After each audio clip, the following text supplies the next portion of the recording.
Hello, everyone, and welcome to today's SANS webcast, ICS Cyber Resilience, Active Defense and Safety, Part 4.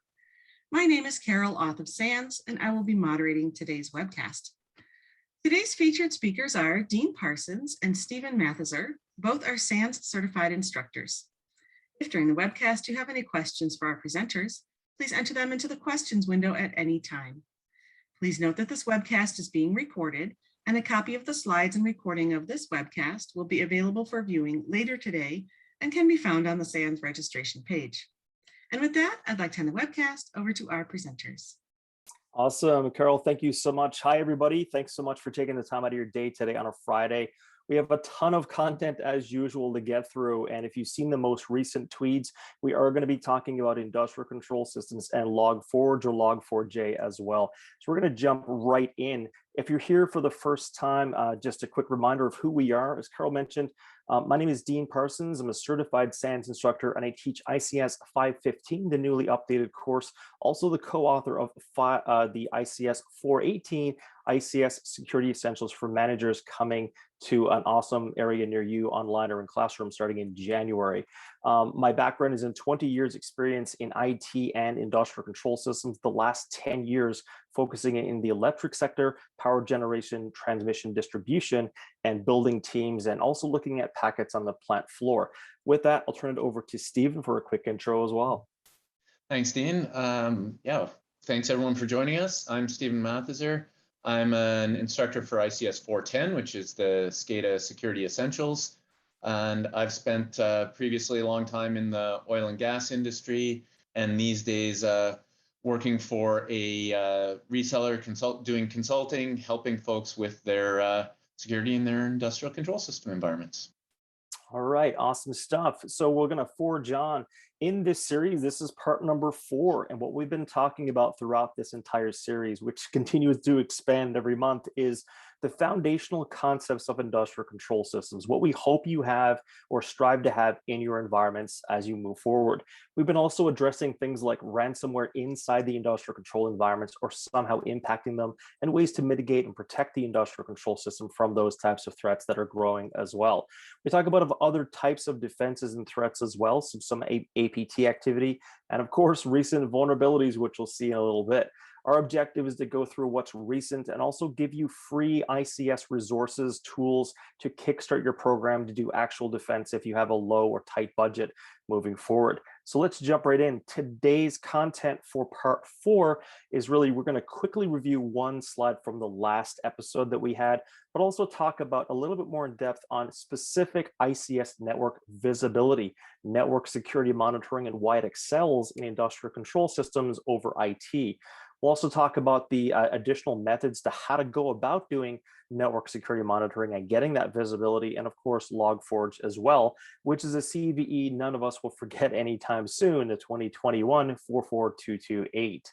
So from our last episode, we really talked about active cyber defense and that cycle that requires people to be active in getting threat intelligence and using the technology that we've been talking about there. So also, the asset identification is extremely important from the last episode, and that's going to be extremely important for today as well. A little bit of foreshadowing there, and of course, incident response if we detect things that we're talking about today and that we see out in the media right now. So really, where are we? No surprise, we're in active defense again. This is a process of using people and training people to look at our networks on a regular basis to spot malicious activity and evil. Today's focus in active defense is really going to be on the network, focusing on the control network specifically. And there's 2 main ways to do that. You might have heard of it as network security monitoring or ICS network visibility. How do you do that? How do you get packets from the control networks themselves? There's 2 main ways to do that. So myself and Stephen are going to pivot through the pros and cons for these. And the first is, I love this one, I'm totally biased, but we'll go through the pros and cons for both. Now, this is a span configuration, a method to get a lot of the traffic, or a copy of the traffic, if you will, from your control network into a device that you can control, capture packets, and look through those packets and also the traffic in general to understand the traffic flow, traffic patterns, and also inspect things like patterns for malicious activity, which we'll get to again later as well. So if you ever heard of Snort, for example, or Saracata, then you probably know about span configuration or using a tap. With a span configuration, if you deploy it, the pros are you actually literally make a configuration change on a fully managed switch.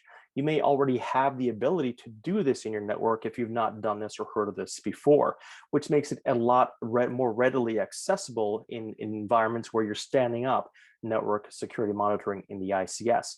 As well, a pro with span configuration to get a copy of that traffic is you can actually configure the span port to take port information from different ports as you go, which means you can phase in how much traffic and which VLANs and which segments of your network you can take into the switch. This allows you to monitor the switch and get information that you need without overloading the switch.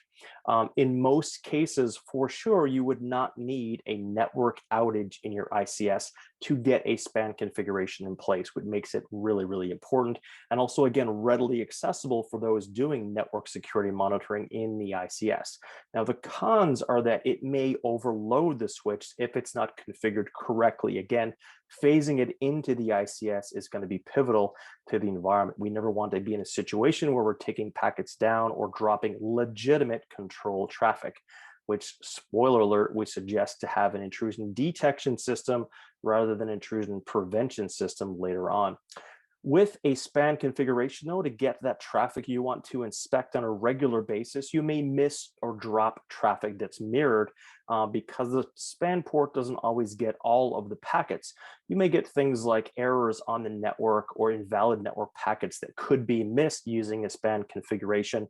And it's also not supported on unmanaged switches as well. So those are the pros and cons of a span configuration to start up your industrial control system network security monitoring process. Now, the other main method we see moving past span is the network tap. This is specific hardware, and as you see in the diagram here, there's a specific device, that tap in the middle of that computer sniffing the traffic, and the main switch is that tap that goes in line in the ICS environment. So those of you who are thinking, well, you have to install it in the network, you have to take an outage, you're absolutely correct. That's one of the cons to using a tap. However, the pros of using a tap is it's dedicated hardware specifically designed to capture and replicate all the traffic that it sees. So if we compare it to a span, for example, a span is more difficult to compromise, but also you're getting way more of the traffic. All of those errors, traffic, or potentially issues with network packets that could come up, you're actually getting those from a network tap versus a span configuration. With regards to, again, it's additional hardware that could be required as a con in your environment. So be careful about that, taking the network down. The bump on the wire is also a con. If you have packets running through there and some reason there's an issue, in this particular case, you will have to potentially take an outage to fix that, or could have some kind of unexpected traffic to be dropped in the control network as well. So some pros and cons. So what's our main recommendation? Well, it's all about both can actually work in the environment in a control system. So things like a span and a tap have the pros and cons as we talked about. It's really about what works for you. So here's how we suggest you go about it. It's really a discussion with the engineering staff and the networking staff inside the control network and help them guide you the discussion about, well, what's actually deployed? Do we have fully managed switches? Do we not? And kind of go from there.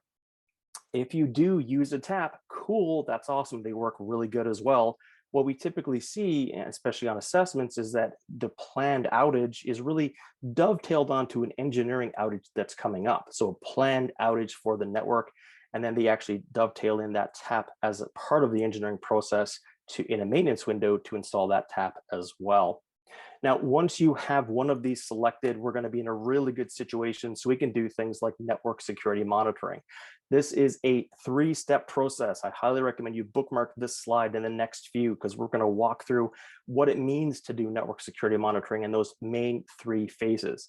So it's a human-driven, proactive, repeatable process. So this really means that you cannot get the latest and greatest, put it in your ICS and let it do its thing to be, like to save you. You have to have context and awareness and understanding what threat intelligence you apply to it to do the detection. And surprise, surprise, we have an example of that coming up in just a little bit. So NSM is all about collection, detection, and analysis. This is not specific to industrial control systems. However, it excels in the ICS because most environments inside the industrial control systems are way more static because there are fewer users. That means typically, we hope, cross our fingers, you don't see users in the ICS going to Facebook and YouTube and so on and so forth. So that traffic is a lot less. Changes in the ICS as well are far fewer than in IT, such as upgrades, patches, things of this nature as well, which makes network security monitoring excel because you can spot evil in the ICS where there's a whole lot of less hay in finding the needle in the haystack, if you will.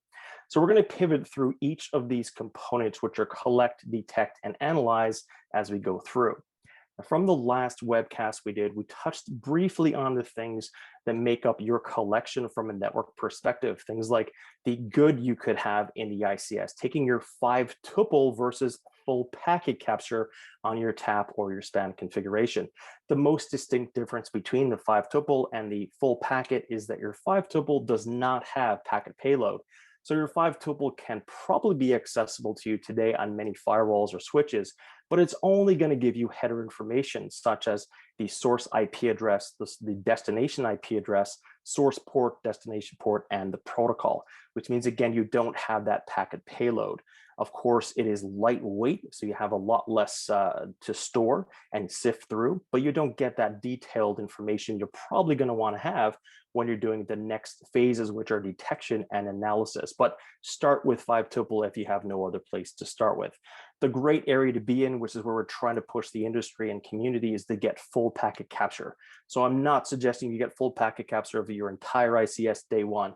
Start looking at full packet captures around those common critical assets first.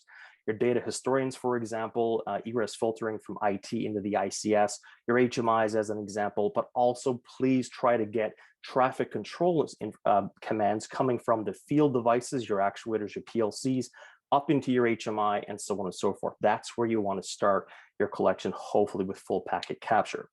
Now we talked a little earlier about intrusion detection system versus intrusion prevention systems. And unfortunately, I have seen new security teams be stood up, walk into the ICS and copy paste intrusion prevention systems into the industrial control systems, have a false positives, and unfortunately that team is never allowed back in the plants. We don't want you to do that. So the objective is to prioritize safety and the commands and the controls for the control network, which is why we always gravitate towards prioritizing safety through reducing false positives and not dropping traffic, but getting a detection using intrusion detection systems rather than an IPS. So the detection element we're going to expand on later when we talk about Log4j in a few moments. Now, the analyst phase or analysis phase here compared to IT and ICS, we've kind of covered. There's less connectivity inside the industrial environment going to the internet. Yes, you're going to have some likely coming in for remote access, which is secured for things like remote support from vendors and so on and so forth. And that's all well and good if it's done properly through the ways we've talked about before, as Stephen mentioned in a previous webcast, using things like jump hosts in the ICS DMZ, multi-factor authentication, and so on and so forth. But our analysis really brings us to the point of, well, if we see encrypted information on the IT network, is that normal? You see that quite a bit, but inside the ICS, yes, you can still see some, but seeing a lot of it is potential for concern. It does blind us for the idea of getting network security monitoring and the visibility of the packets, but also we see encrypted channels such as an encrypted C2 for the adversary to get exfiltration and remote access. So generally, not always, but generally when you see encryption, it is a possible cause for concern, or at least warrants an investigation inside the environment. Now, using network security monitoring in the analysis phase, you're going to pick up a lot of different things beyond internet traffic, encrypted traffic, but even things like file transfers, spikes in the network as an example as well, will be cause for concern. And again, looking around the critical assets we spoke of in previous sessions, As a recap, they're going to be your data historians, your HMIs. Don't forget your engineering workstations as well, which are targeted to exfiltrate things like ladder logic from those specific assets as well.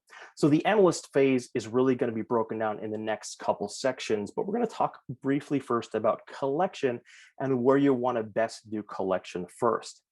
Now, I always joke when I see this slide here because there's not a lot of segmentation here, and it reminds me of Saskatchewan in Canada, where you could literally watch your dog run away for days. So sorry for the joke if you're not from Canada, but in this case here, we have very little ability to do things like capturing the traffic we need, either the 5-tuple or the full packet captures we've been talking about.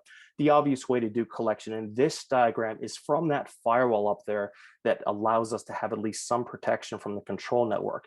In this case here, we're going to see things like north-south traffic, things that cross your boundary into the possible layer 3 of the Purdue model.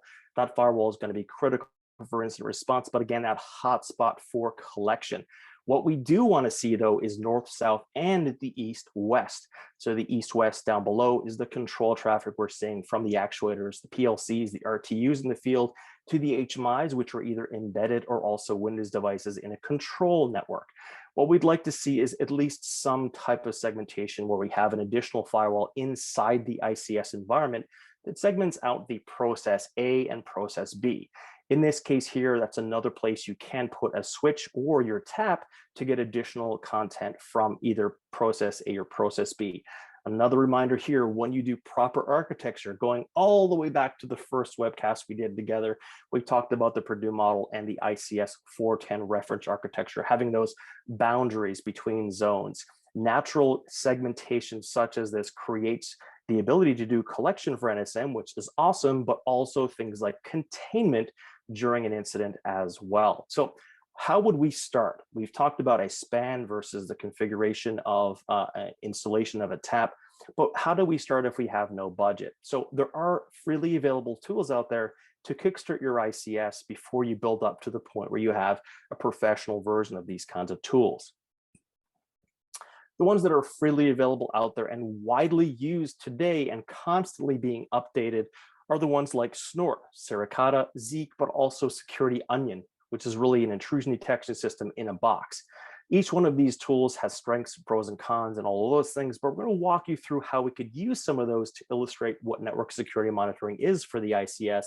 And then we're going to pivot to using some of the most recently deployed tools, literally as in hours ago, for Log4j detection of exploits in your environment as well.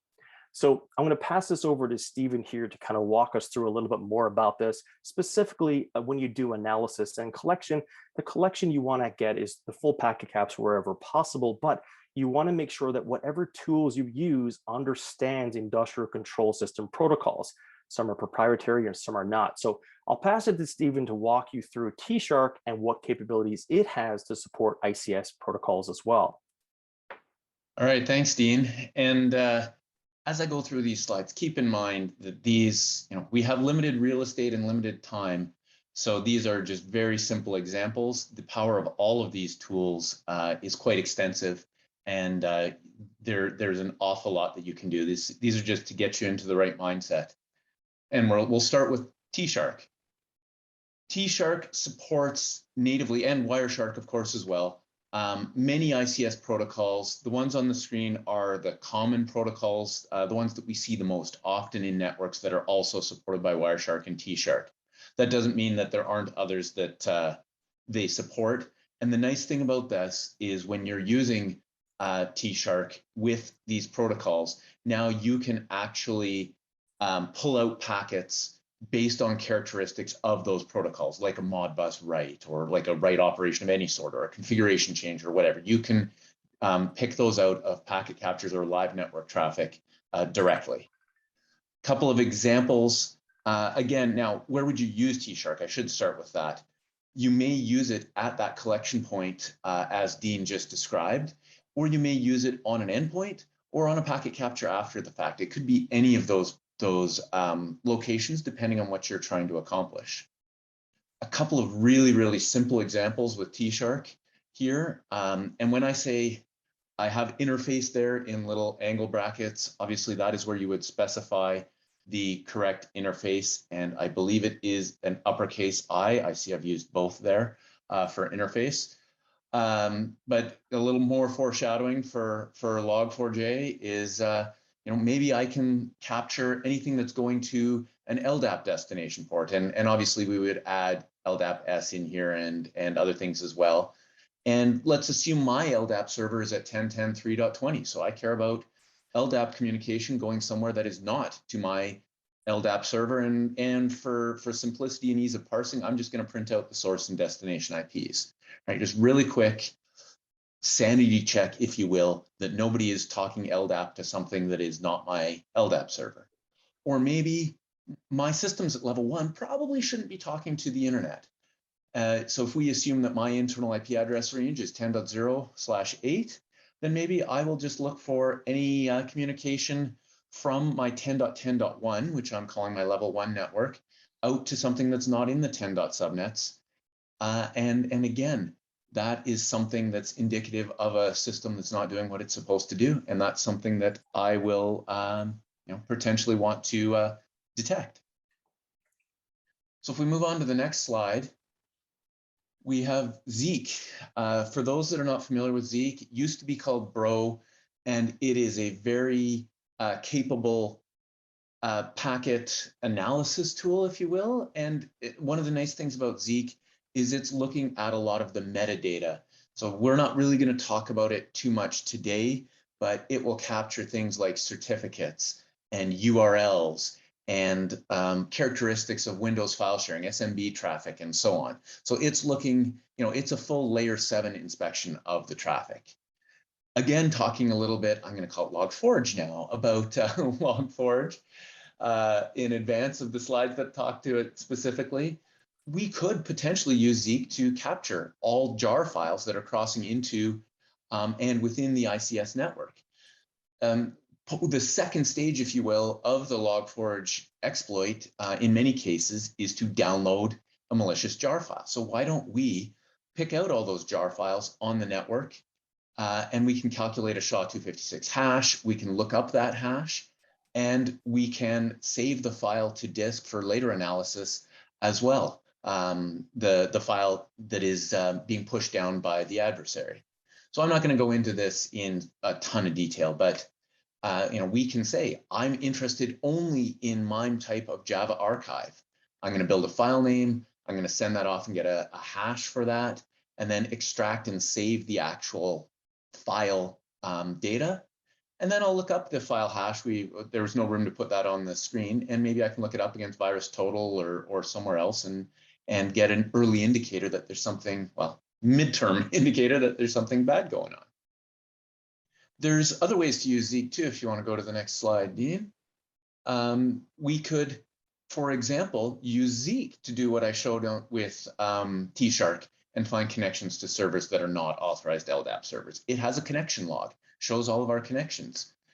The way, we could send our Zeke to, I use Splunk as an example here, but it could be any SIM-like tool. And in this case, again, let's look for Zeke connections where the destination port is 389, and let's grab a list of known servers and look for communications, again, going to servers that are not our known servers that are supposed to be talking LDAP. Or we can use JQ, which is Java query or JSON query, sorry, to query the JSON logs from Zeke and do the same thing that way. That's a little bit more manual, but certainly something that we can do as well. And finally, we have Snort. Dean mentioned it earlier. This is just, again, my very, very simple example. All of these tools, please keep in mind, I'm giving you some very simple examples. A comprehensive rule set will be much, much larger than this. These are just some simple cases. So in this case, I defined my home net, which actually should be 10.10.0.0/16. I just realized that. But anyways, that's going to be my home net. My external net is anything that's not that. I have my LDAP servers, and I have 3 subnets for level 1, 2, and 3. And again, I can look for home net going outside my network on 389, or to not my LDAP servers on 389, Or I could look for level 1 talking to outside networks. Or I could even look for level 2 networks talking to other level 2 networks, which is a really rare scenario. If you assume that you have your sensor, your span or your tap port somewhere a little bit higher up in your network, this is catching that east-west traffic, right? I wouldn't see anything, my sensor wouldn't be seeing traffic within level 2. So this rule that's looking for things going from level 2 to level 2 would be 2 different level 2 subnets, for example, which could be indicative of east-west movement, shall we say. Moving on. There are, this is just a really quick survey and example of some of the tools that are out there. There are other NSM, free NSM tools. DumpCap, also part of Wireshark, is a very effective way of doing full packet capture. It is, yes, you can use TCP dump, yes, you can use T-Shark, but there is overhead in that. DumpCap can go, all it does is capture packets off the wire and write them to disk.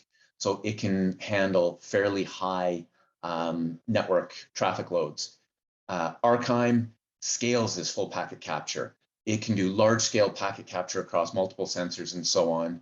Security Onion is in the same vein in that it's very, very scalable, but it's a full featured NSM. There's IDS in there, there's Zeke built in there, there's Elastic Stack. All of it is in Security Onion, all pre-configured to make it easy for you to deploy. And of course, there's lots of 5-tuple or NetFlow tools out there to that you can use to collect and analyze NetFlow. And as we've said, you want to start with what you can do with the free tools, but there are absolutely several commercial tools out there that can accomplish a lot of this functionality, or all of this functionality, really, from the monitoring and even a scanning perspective as well. So Dean's going to introduce us here. Yeah, sorry, Dean, go ahead. No worries, sir. Absolutely. I love the examples you provided as well. I think you're absolutely right. That's a great, solid place to start. And then building off from that is going to be more specific to their environments as well. So again, a great, solid foundation to start with NSM for sure. So what we've decided to do, given what we're seeing with Log4j and whatnot, we're going to actually apply network security monitoring. We've just gone through the collection, detection, and analysis and really kind of put it to work with what we're seeing literally today, yesterday, last night, 2 minutes from now, an hour from now. And Log4j is probably something we're going to be living with for quite some time. And so Stephen and I joke a little bit about what this means from the community's perspective. And it's not going to be one of those patch it tonight, it's all good for tomorrow. It's going to be something that we're going to live with for a while. The good news is that there's ways to detect this. And there's also really ways specific to the industrial control system, which may give it a little bit, or give us a little bit more time as defenders as we go as well. So we'll talk about what it is and what it specifically means for industrial control systems as we go along. And thanks for the questions already that are coming in. We'll get to those. Hopefully, I'm trying to get to those throughout as well. So keep those questions coming if and when they pop up in your mind. So what is Log4j, the CVE 2021-44228? Really, it's an open source Java-based logging module that has a flaw in it. Now, what makes it such a wide or broad exploit that's coming out right now for this vulnerability is this library for Java, the Log4j, is actually distributed in many types of products and services. It's mostly used, obviously, for handling log files, but you can also see it in critical infrastructure that we use. So infrastructure such as firewalls in IT or ICS, VMware as an example, any kind of SIEM you may have as well, even web servers to manage environments and actually just serve up websites and web content and whatnot as well. Also databases. So any system that will have a Java system library, which is the Log4j, is likely vulnerable to this based on the version that's out there, which is a 2. version. Now, from an industrial control system, we really want you to think about the critical assets in there that likely are impacted. Now, if you're wondering what systems you have that are impacted, the best thing to do is have a solid foundation of an asset inventory for ICS, which we covered in a previous episode. However, we're going to give you a link to a repository that is constantly being updated, where you can literally grep down through and find some products you may or may not be using, and that could quickly determine where you go next for your defense in-depth layers for industrial controls. So think in the ICS about your data historians. I want you to think about those primarily because they are trusted assets between IT and ICS and are likely targeted. So be careful of what environment you have in your data historians. They could be using Log4j. We'll also give you some quick commands to determine if you're potentially vulnerable on some of these assets as well that you can take away and apply for Windows and also for Linux. Also, OPC communications, the server and client software that runs the OPC communications we see so often and on many sectors in industrial controls are also affected by this to some degree as well. Your HMI applications, again, critical assets, but also some of your field devices as well that are managed over a web interface also has logging capability that could be vulnerable if it's using the Java system library log4j. If we take a further look here, what are we seeing with regards to vendors, how they're actually coming out and disclosing and helping us at this particular point? And also we'll talk about what we can do to also further our protection on our own within our own teams. We are seeing a lot of vendors, the major vendors, disclose early what is impacted or affected by their products and also what we can do moving forward. So we've seen Schneider Electric come out to say, hey, the EcoStruxure IT gateway is potentially vulnerable. Here's how to detect it, or here's how to get around it, or there's a workaround or a patch available. Their cloud version of that software is actually already patched. Also, we see vendors like Emerson, but also Siemens and Rockwell come out as well early throughout the gate and give us information about vulnerabilities that they're fixing or have workarounds already in place for that. Absolutely, this is something that will continue to evolve over the next weeks, numbers of months likely as well. Again, the good news is we're going to give you some top tips and takeaways from this webcast to help you reduce your risk right out of the gate. That does not displace the information you're going to continually to get from your threat intelligence feeds, but also your vendors as we're seeing here. So there's other vendors, of course, more than what's on screen, giving us information as well. So please take a look and talk with your vendors to get information specific to your products you might have and the versions as well. But generally, we are going to provide this link to you. This link will actually take you to a vulnerability database, for lack of better words. Currently, it's being maintained by the National Cybersecurity Center of the Netherlands. So NCSCNL is maintaining this and updating it constantly.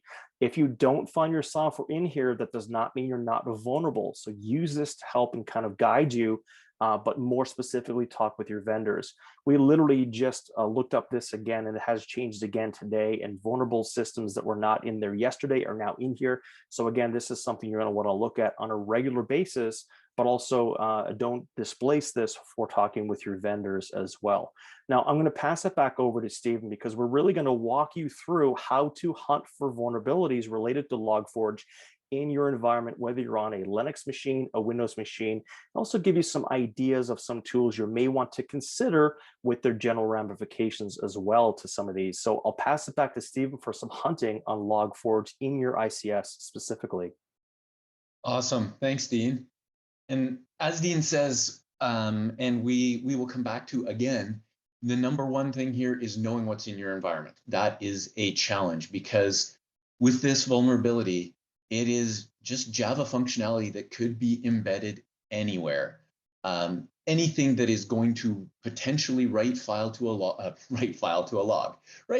to a file could be using something like Log4j.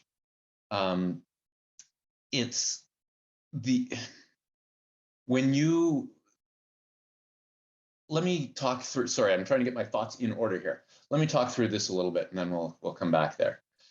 So regardless of your platform, Linux, Windows, but this could be present on embedded systems, and it's probably going to be like Heartbleed. I had to ask what that SSL vulnerability was called again. I totally forgot today, but we still see Heartbleed in ICS networks because it is a little bit slow to update, as you all know. So what we need to do is go and figure out what our exposure is. On the Linux side, we can search our file system for Log4j. We can search our package managers. On the Windows side, we can walk our file systems. We can use PowerShell to do that remotely across our environment, which is a great capability to have in ICS anyways, because we don't often have endpoint tools here. So when we're doing incident response in an ICS network, having that capability of running any sort of PowerShell remotely across your environment is hugely powerful. And this is just one example of where you may need to do that. Some of you have vulnerability management tools in your industrial control networks. I wouldn't go and get one and deploy it for this purpose. That's why we have a yellow warning sign there, because you can absolutely cause problems. You can create latency issues. You can crash systems using vulnerability management tools, but they do exist in ICS. So if you already have them active in your ICS environment, then those tools may be useful in finding instances of Log4j in your ICS. Yara is another example, and it's extra powerful in that it can search for strings indicative of Log4j in anything. So files have been named something different. If you have layers of embedded Java libraries, even you can use Yara to search memory as well.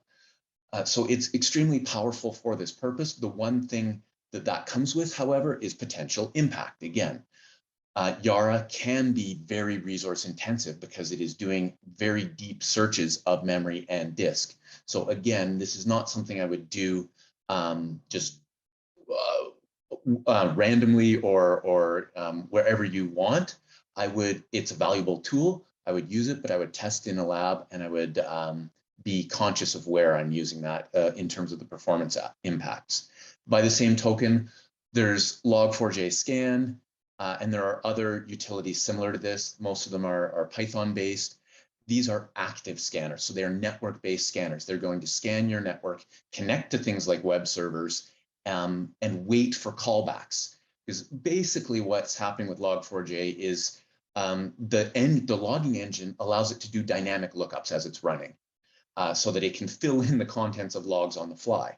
Those dynamic lookups allow it to actually download Java code that they can execute to fill that in. So what Log4j scan does is it provides that Java that then calls back to its server, and it can detect real, live, actually vulnerable systems that way. But again, if you're running an active scanner in ICS, you want to be very conscious of what you're doing and very careful. So this is not somewhere I would start. You'll see lots of people talking about this kind of thing. Just be really, really cognizant that that's probably not something you want to do in a production network, which is why we mention it here, more from the warning side than the maybe you should go and do this side. Love that you bring this up as well, because again, this goes back to network security monitoring, at least visibility and collecting the right data. We do see Yara being used for memory images, which is obviously not the network side, but in those memory images, you can detect network traffic as well. So things, processes that were in memory running with ports open and whatnot as well through memory captures. But as Steven mentioned, just be cautious on running Yara, unlike an active HMI that you have that's the only HMI in your plant, as an example. So just be careful of those kinds of things. And that's one of the things we try to gravitate towards as we're looking at the network. It's passively looking at the network. So it's really not taking anything away from the network as such at all. So it's absolutely safe in that case. We're not injecting anything unless we talk about using those scan tools that Stephen mentioned, and even vulnerability scanning can inject packets as well. So again, network security monitoring does not have to be injecting packets whatsoever. Getting those PCAPs right, at least the 5 tuple, but the full packet capture is really kind of where we want to be. But excellent points on this, Stephen. Take it away, man. All right. Dragos did a webcast actually on this topic yesterday. I believe it's out on YouTube now. So you may want to look that one up. They discuss some of these concepts and a bunch of other things in depth as well. And Dragos has said they've observed attempted and successful exploitation of the Log4j vulnerability in the wild. So this is happening. We are not exempt in an ICS environment. And they have taken steps to already coordinate some takedowns of those exploitation attempts. Really, the Log4j is somewhat complicated. I mean, it's simple yet complicated, and there are some it's almost a multi-stage attack, right? Well, it is. An attacker is sending in data, whether that's usernames, whether that's HTTP headers, payloads, and so on. I'll talk about some of those that then cause the server to make that connection back and download that Java or take an action.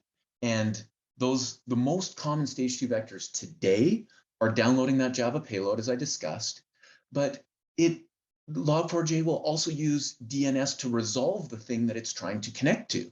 So just that DNS request, if it can leak out of your environment, that in and of itself can exfiltrate data, right? I can look up, I can tell the server to connect to a server that may not exist, my attacker server, but it's got a DNS name in evil.com, right? And I can tell it to maybe look up environment variable, the value of your environment variable at my domain, and get data that way.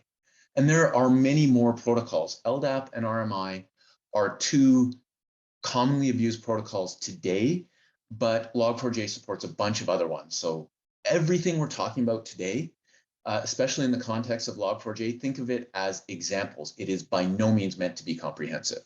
This will continue to evolve for quite a while. So how do we detect these second stage exploits with NSM? What are we trying to detect? So some examples, again, not comprehensive. Any attempts to connect outbound to the internet, especially with LDAP, but it doesn't have to be LDAP. That is something we want to detect. I showed you some examples already.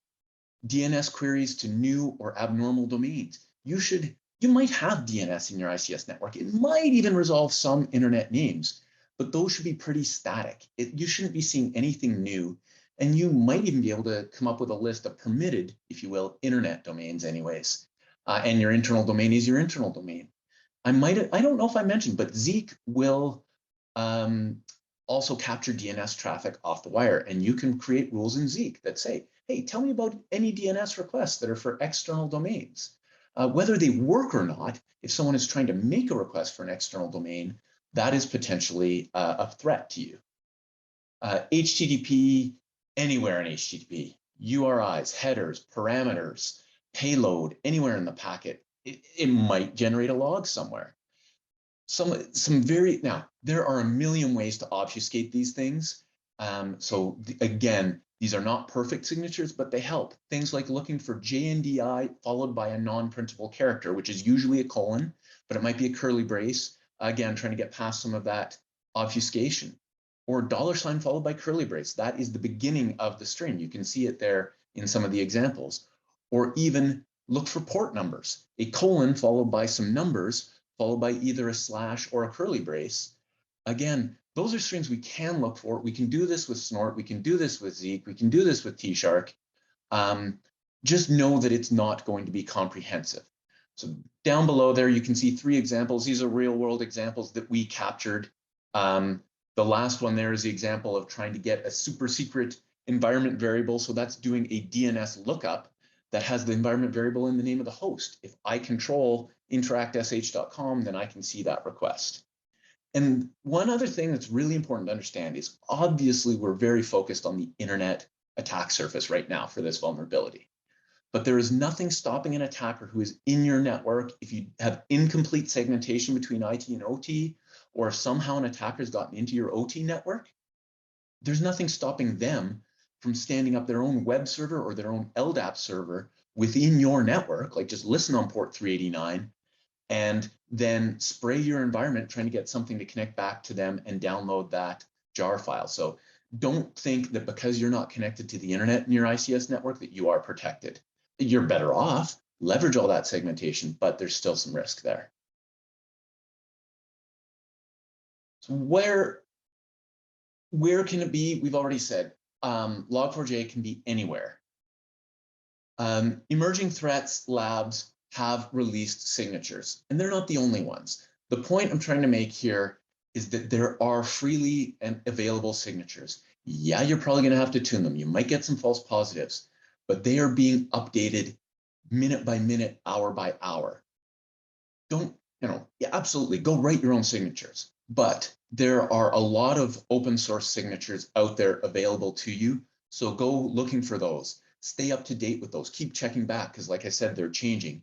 And this is a quick way for you to get monitoring for Log4j now, right? Grab some of these rules, expect the continual updates, and of course, use your threat intel feeds if you have those as well. Vendors that you have to pay to get content from will also have many updates in this vein.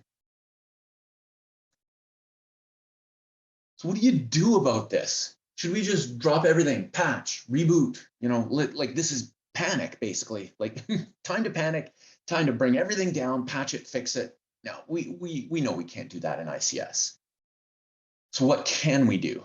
Or what should we think about? I'll talk about what can we do in a second. Log4j can be leveraged from the IT network, as I mentioned. You could have, if you have incomplete segmentation, someone can spin up an LDAP server and push Java down to your vulnerable applications.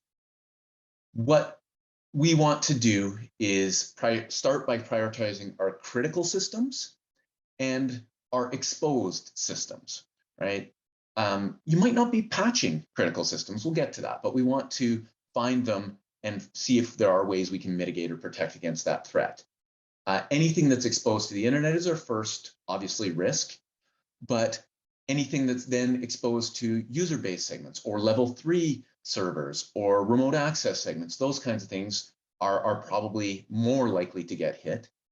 Your firewalls, there are vulnerabilities in actual firewalls, in network infrastructure, in SIMs, all of those things we talked about. So obviously the devices you have protecting your networks are the first ones you want to patch or protect themselves. Anything in your DMZ, remote access, connections to and from IT, that would be next on our list. And then our internal systems, starting from level 3 and working our way down. It's not just an internet-facing services attack, as I've said. You know, the word on the street, if you will, is that we will be seeing a worm, well, probably already, very, very quickly. So what can we really do? We're not going to patch and reboot just like that, right? We can't do that. Number one, we've talked about this a couple of times, is asset inventory. If you don't know where it is, you're not going to be doing anything about it, right?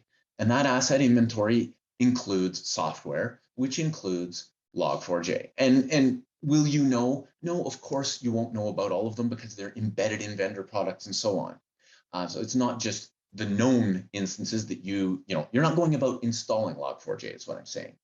You are inheriting it with some of the things that you buy. So you can't do anything until you know where it is. You need to find all of it or as much of it as you can. That was where those hunting rules came in, or hunting options. But work with your vendors and your integrators. They will each be digging deep into their own areas of expertise, their own products. So they will be able to give you guidance because there are ways to mitigate. You can remove Log4j. You won't get any logs potentially, but at least you're safe. Maybe they will say that's fine. There are some configurations you can do that can at least mitigate.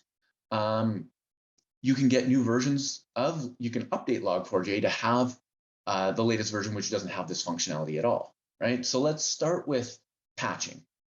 You probably do want to, if they're vulnerable, you do want to patch firewalls, DMZ systems, and maybe even some of the critical level 3 systems. So you have to make the call there as to whether you can accept that outage if an outage is required. But those are systems we probably do want to actually be patching. It's hard to mitigate. They are very well exposed. As I mentioned, you could remove the jar file anywhere you find it. If you're not that worried about what's in your logs, you could do that, but it could break things. Absolutely could break things. We know a lot of our ICS software is fragile. I cannot say this enough. The last 3 things here are things that we should have built in, we should be doing anyways. And that is a positive enforcement model. Proper segmentation, blocking outbound connections. You don't need to talk to the internet. You don't need to initiate connections back to IT except for very specific purposes. Positive enforcement model means we make a list of those purposes and we allow that and nothing else. The more you have segmented your network, the more you have controlled communication between those zones or between those segments, the less vulnerable you're going to be. So that absolutely start there. DNS, you may not be able to talk directly to the internet, but DNS gets relayed, right? It can leak out. Again, you can write rules for DNS that only allow specific DNS queries out. You can cache DNS, you can keep local copies. You generally don't need broad resolution of DNS at the internet level. Keep working on that internal segmentation at the lower levels as well. You know, my level 2 to level 2 example, that communication should never happen. It really can help you mitigate against that pivoting within the environment, moving, lateral movement within the environment. With all of these, though, you have to have that debate, mental debate, if not an open debate, about what is the risk of this being exploited versus the risk of me mitigating it, making changes, taking downtime, operational outages, loss of revenue, and so that affects both production and, of course, safety. So you have to do what's right for you, but this is where you should start, and asset inventory is number one on that list. That's where everybody should be starting. So we mentioned starting with critical applications first. Look for those egress communications, just to summarize everything here, right? Anything trying to go out, even if it's being blocked, if it's trying to go out, that may be an indication of a compromise. Look for that LDAP, that DNS, that RMI, or any other external communications. Monitor, again, whether it's using network monitoring, again, we prefer that because it's less invasive, or something else, like your firewall logs or what have you.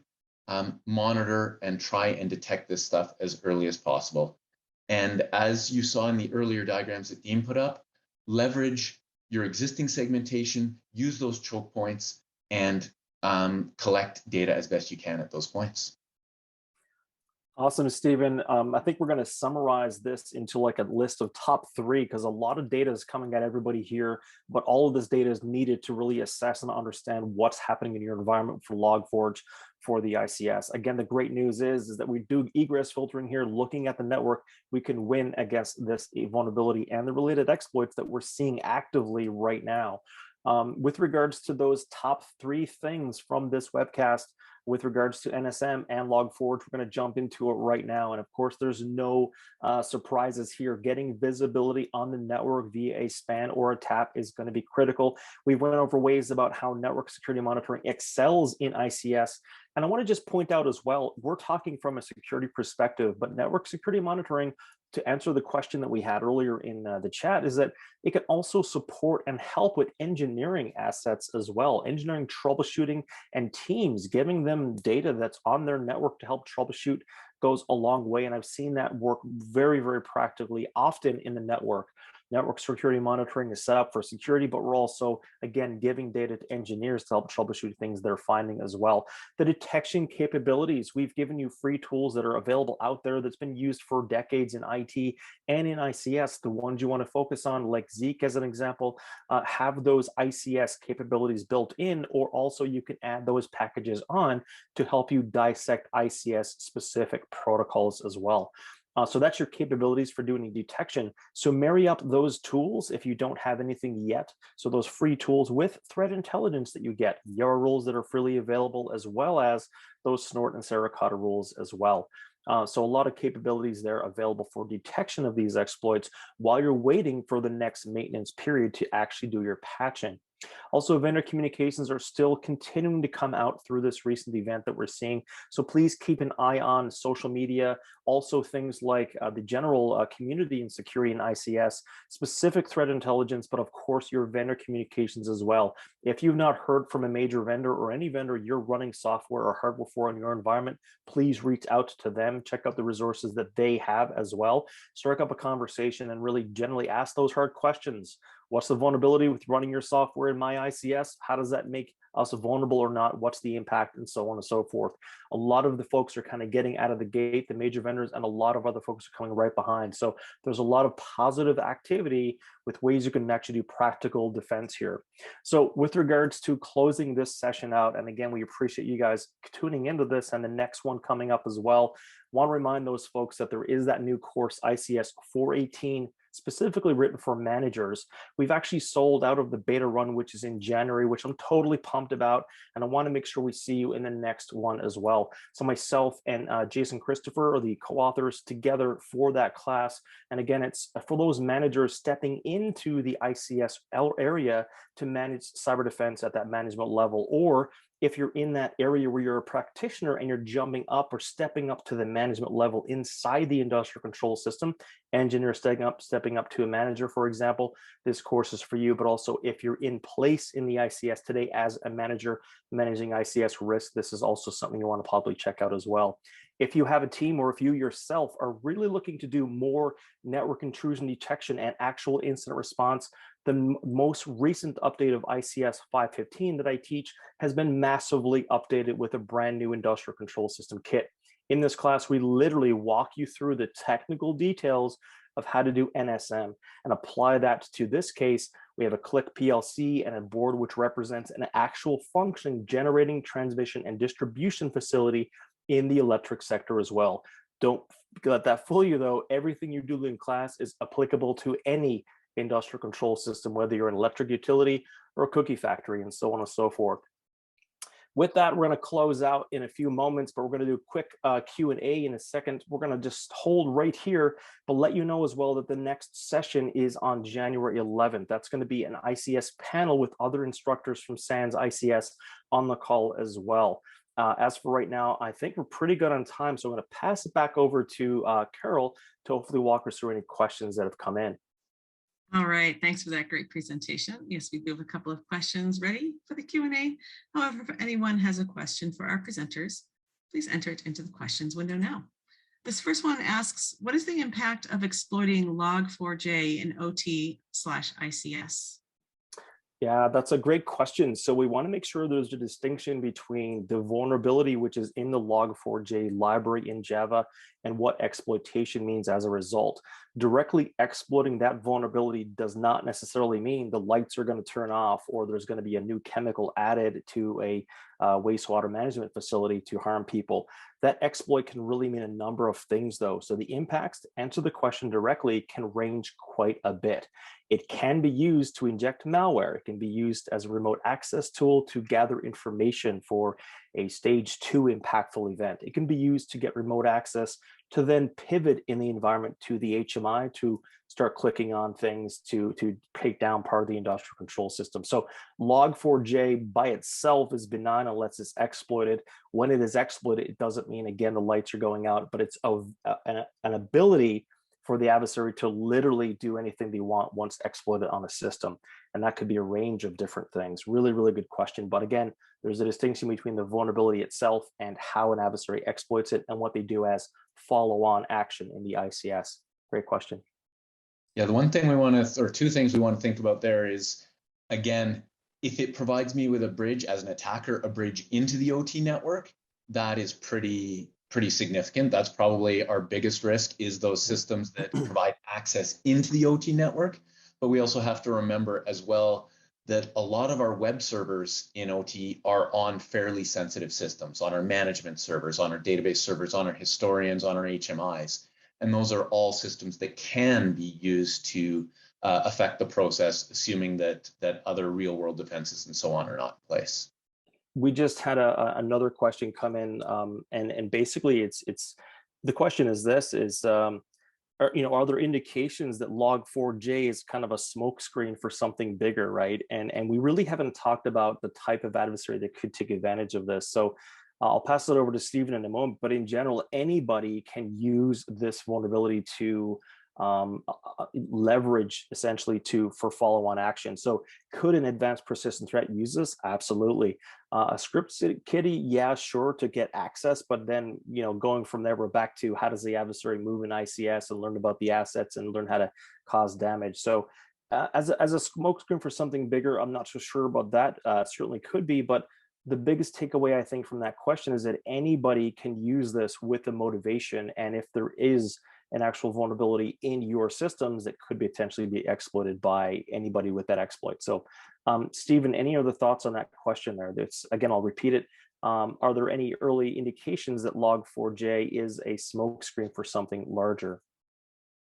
I'm not sure. I mean, anything's possible, obviously. I'm not sure if I think of it as much as a smokescreen as a first stage, right? Like log4j is just the initial entry vector, that stage 1 mechanism of getting a foothold or getting an ability to do something in ICS.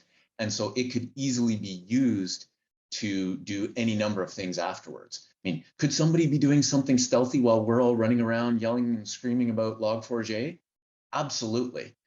It's possible, but I think this one just, somebody, I mean, it was originally discovered in 2016 or 17. And so I think it just hit home. Finally, somebody actually put out an exploit, and I think right now it's more of this is going to be used to do a whole bunch of different things. Attackers, generally speaking, and yeah, sure, nation states can do a lot of things, but they're taking the easiest path. And right now, like, this is screaming easy, easy, easy, come exploit me. And that's what I expect most attackers will do. I think from my perspective, to try to get back to the question as well, is I have a concern, no data to back this up, that if an adversary is actually positioned already looking for an exploit, they can leverage this already in an environment. So my concern is adversaries sitting, waiting for that opportunity, and here's the opportunity for that. I don't see advanced persistent threats coming up with this idea and actually exploiting now. I really don't see that that's the case, but it certainly can, again, be leveraged literally by anybody with that vulnerability because the exploit's available. Great questions coming in. I'm not sure how we're doing on time, Carl. I'll let you know. Ask you to let us know if we're good on time and if we have another time for another question or not. Well, unfortunately, time is up. So thank you so much, Dean and Stephen, for your great presentation, which helps bring this content to the SANS community. To our audience, we greatly appreciate you listening in. For a schedule of all upcoming and archived SANS webcasts, including this one, please visit sans.org/webcasts. Okay, I lost my track here. Until next time. You're thinking about log4j as well, right? Not sure what I was thinking. Anyways, until next time, and this is our last, by the way, this is our last webcast for 2021. So wow. 22, take care, and we hope to have you back again for the next SANS webcast. Excellent. All the best, everybody. Be safe out there. Be happy. All good. Yeah. Cheers.